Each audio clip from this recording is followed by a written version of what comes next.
This is showing treatment for bicipital tendinopathy and subscapularis tendinopathy.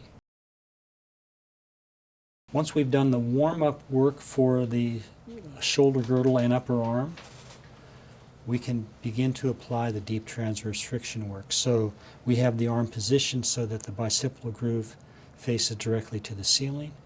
We're going to place our flat thumb across the bicipital groove, feeling for the most tender spot reported by the client. Then maintain pressure and then rotate the arm back and forth to draw the bicipital tendon under the pressure to provide the deep transverse friction work. We have found this application to be more comfortable for the client if the arm is moving and the thumb is stationary as opposed to the stationary arm and the moving thumb.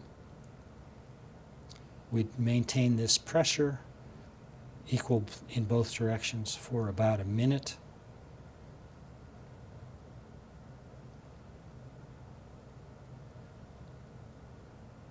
And that's the treatment position for the biceps tendon as it passes through the bicipital groove. For accessing the subscapularis tendon, it attaches just medially to the bicipital groove and just lateral to the coracoid process. Because the tendons of pec and coracobrachialis lay over the subscapularis tendon, we either need to gently, slowly sink down through those tissues till we can palpate the humerus, or we can come in underneath those.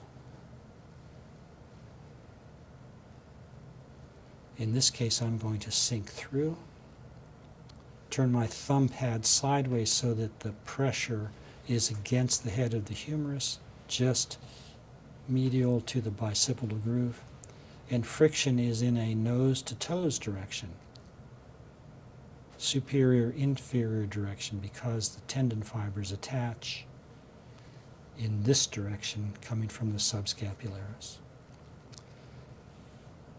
Once you find that most tender spot, apply pressure, maintain the pressure in both directions of the stroke, and slowly and carefully apply deep transverse friction for up to a minute the first session.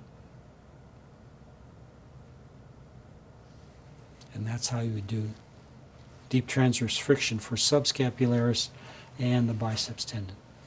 If you found this video useful and want to see more like this, make sure you subscribe below and don't forget to hit the notification bell.